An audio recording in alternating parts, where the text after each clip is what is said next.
All right, so you've handed us a pretty hefty stack of info about Alzheimer's disease, huh? Medical studies, personal stories, research papers. We're excited to dive into all of this with you. Quite the collection. It is. Yeah. Our mission is to really distill this information down to the most crucial and intriguing parts you know. What's fact, what's fiction, and hopefully leave you with a clearer picture of Alzheimer's because it is a complex disease. It is. And it's the most common type of dementia, but what does that actually mean for the brain? Right. There's a lot of fear, there's a lot of misinformation surrounding this disease, so let's unpack together. And to help us with this, we have our amazing expert. So I guess to really get this, to really get Alzheimer's, we need to start with the source, right? The brain. Brain basics. What is going on inside there? Well, the brain is incredible. It's like the supercomputer, right? Right. But instead of, silicon chips, we have billions of these specialized cells called neurons. Okay. And these are like the workhorses of your brain. They're constantly transmitting information through this amazingly complex network. Like a highway system. Exactly. A highway, intricate telecommunication cables, Okay. each with a sending end, the axon, Okay. and a receiving end, the dendrite. So it's like a constant, back and forth, messages firing all over. All the time, constantly. What's actually in those messages, though? Those are the neurotransmitters, chemical messengers, Okay. that allow the neurons to actually communicate. Got it. And one of the most crucial ones for memory is called acetylcholine. You can almost think of it as the memory molecule. Oh, good. Sadly, one of Alzheimer's first victims. Okay, so this is all fascinating, by the way. I mean, this is super intricate. But how does it start to break down? We keep hearing about these plaques and tangles. Yes, the hallmarks of Alzheimer's. So imagine plaque building up on those telecommunication cables we were just talking about. Oh, okay. Disrupting the signals. Yeah. That's what these beta amyloid plaques, that's what they're doing in the brain. Wow. Interfering with neuron communication. Right. It's like gunking up the works. Exactly.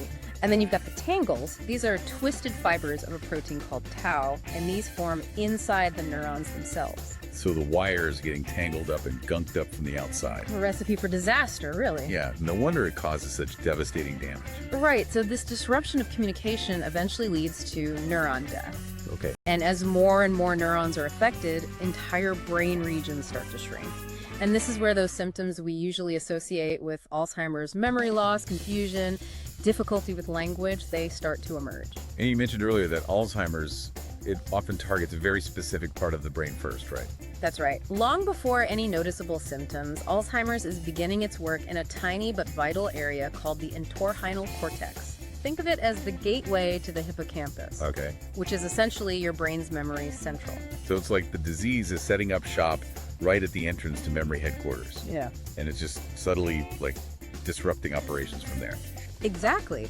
And this disruption can start 10, even 20 years before any outward signs even appear. Wow. That is a long time for the disease to be silently progressing. This is where it starts to feel really scary. But before we dive into that progression and its impact, let's pause for a moment and talk about the stages of Alzheimer's. You mentioned preclinical Alzheimer's, but what comes next? Right, so after the preclinical stage comes mild Alzheimer's. This is when those memory lapses, they become kind of impossible to ignore, and it really starts impacting daily life. And this is where those heartbreaking stories from our source material really hit home. Like the woman in the 36-hour day who keeps forgetting where the bathroom is in her own home. Oh, it's easy to imagine that as just a simple inconvenience. Right. But imagine the disorientation, the fear. This is someone's home, a place that should be so safe and familiar, and they're lost in it, day after day. It's like the disease is slowly erasing their mental map, the one they've built up over a lifetime.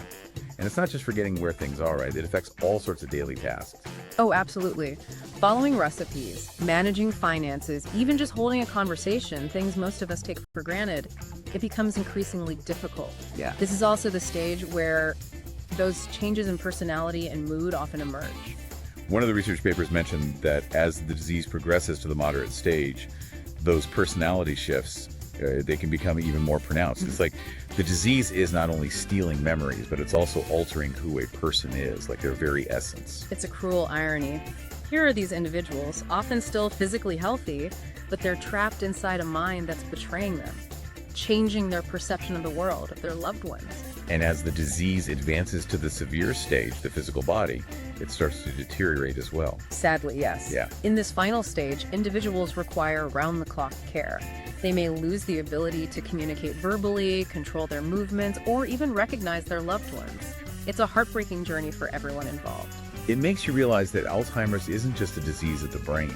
It's a disease that affects the entire family, the entire support network. You've hit the nail on the head. Caring for someone with Alzheimer's can be incredibly challenging, both emotionally and physically.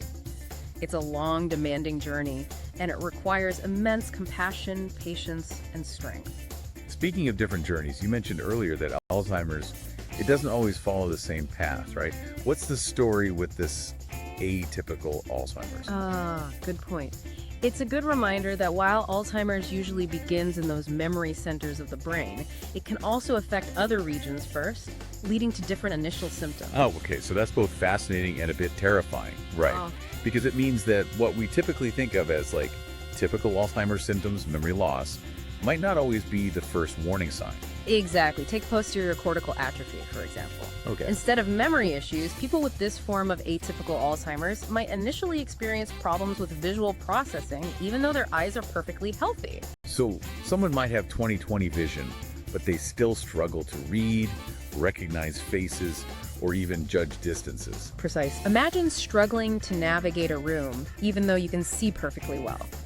Or reaching for a cup of coffee and it suddenly seems like it's in the wrong place. It really highlights how much we take our brains for granted. You do? It's only when something goes wrong that we realize just how complex and interconnected all of those functions are. Yeah. But let's shift gears a bit and talk about the search for answers. We've discussed the devastating impact of Alzheimer's. But what about hope? What causes this disease in the first place? So we've covered the how this disease progresses, the different ways it can manifest. But what about the why?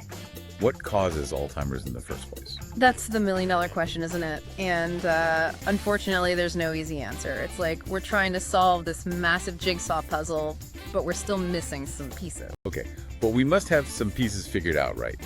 What do we know so far? Well, we know that in some cases, dementia-like symptoms can be triggered by things like, medication side effects or a vitamin B12 deficiency. Okay. Both of which, thankfully, are treatable. So that's a good starting point, right? Ruling out other potential culprits. It's a glimmer of hope, at least. But what about the cases where it is Alzheimer's? How much of a role does genetics play? That seems to be a big question for a lot of people. Yeah, and understandably so. The research does point to a genetic component, especially in early onset Alzheimer's. You know, the kind that typically affects people under 65. But even then, it's not a guaranteed inheritance. You mentioned the APOE or gene earlier. That seems to be a big one in the research. It is. Having that gene does increase your risk, but it's not like a deterministic factor. Think of it this way. Having that gene might make you more susceptible to Alzheimer's, but it doesn't mean you're destined to develop the disease. So it's more like a predisposition, not a life sentence. What about lifestyle factors? Can those tip the scales in either direction? Now, this is where things get really interesting. Remember that nun study we mentioned? How could I forget? Nuns and brain health. Right. Fascinating research. This study followed a group of nuns over many years, and what they found was that those who engaged in mentally stimulating activities, things like writing, teaching, even crossword puzzles, had a lower risk of developing Alzheimer's. So keeping your brain active, it's like giving it a fighting chance. Exactly. It's all about building what we call cognitive reserve. The more you challenge your brain throughout life, the stronger and more resilient it becomes. And that could potentially delay or even mitigate the effects of age-related cognitive decline. So if those are some potential risk factors, what about treatment?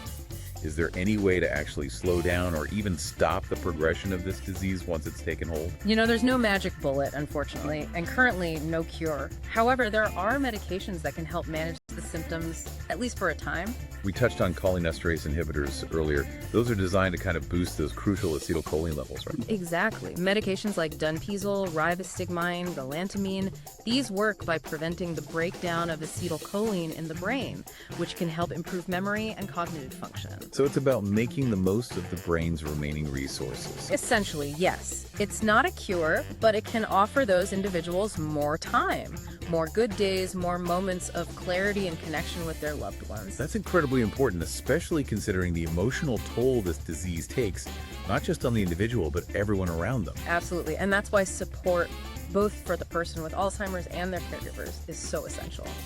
We mentioned Dementia Australia and their 24/7 helpline, which sounds like a lifeline for caregivers. They often feel overwhelmed and so isolated. But what about, like, beyond those practical resources? What does support look like on a more, I don't know, personal, emotional level? It's about creating a safe and supportive environment where the person with Alzheimer's, where they feel understood, valued, despite their cognitive challenges. It's about focusing on what they can and really cherishing those moments of connection. And remembering that even as the disease progresses, there's still a person in there with feelings, memories, a life story that deserves to be honored. Beautifully said. It's about preserving their dignity, their sense of self, for as long as possible. So where do we go from here? What does the future hold for Alzheimer's research and treatment? Any promising breakthroughs on the horizon? Well, while there's still a long road ahead, there's definitely reason for optimism. Researchers are making some significant strides, particularly in the field of disease-modifying therapies. We're moving beyond simply managing symptoms and starting to target those underlying causes of the disease itself. That's huge. We're talking about a cure. It's still too early to say for sure, but some recent developments are incredibly promising. Specifically, there are new drugs, aducanumab, donanemab, lecanemab. These have shown the ability to actually reduce those amyloid plaques in the brain. So instead of patching up the damaged wires, we're trying to prevent the damage in the first place. Exactly. And while these new treatments don't offer a complete cure, they do represent a major step forward, both in our understanding of Alzheimer's and our ability to potentially slow down or even halt its progression. Well, that is incredibly encouraging. We started this deep dive, honestly feeling a little overwhelmed by the complexity of Alzheimer's, but hearing about these new advancements, it gives us a real sense of hope. Hope is crucial, and so is knowledge. The more we understand about this disease, the better equipped we are to fight it, to support those affected by it, and hopefully one day prevent it altogether. Well said. And on that hopeful note, we wrap up our deep dive into Alzheimer's. Remember, knowledge is power, and you now have a solid foundation for understanding this very complex disease. And remember, there are resources available to help you navigate this journey. Whether you're personally affected by Alzheimer's or you just want to learn more, don't hesitate to reach out to organizations like the Alzheimer's Association and Dementia Australia for support and information. Thank you for joining us on this deep dive. Yeah. And until next time, keep those brains engaged, those hearts open, and that hope alive.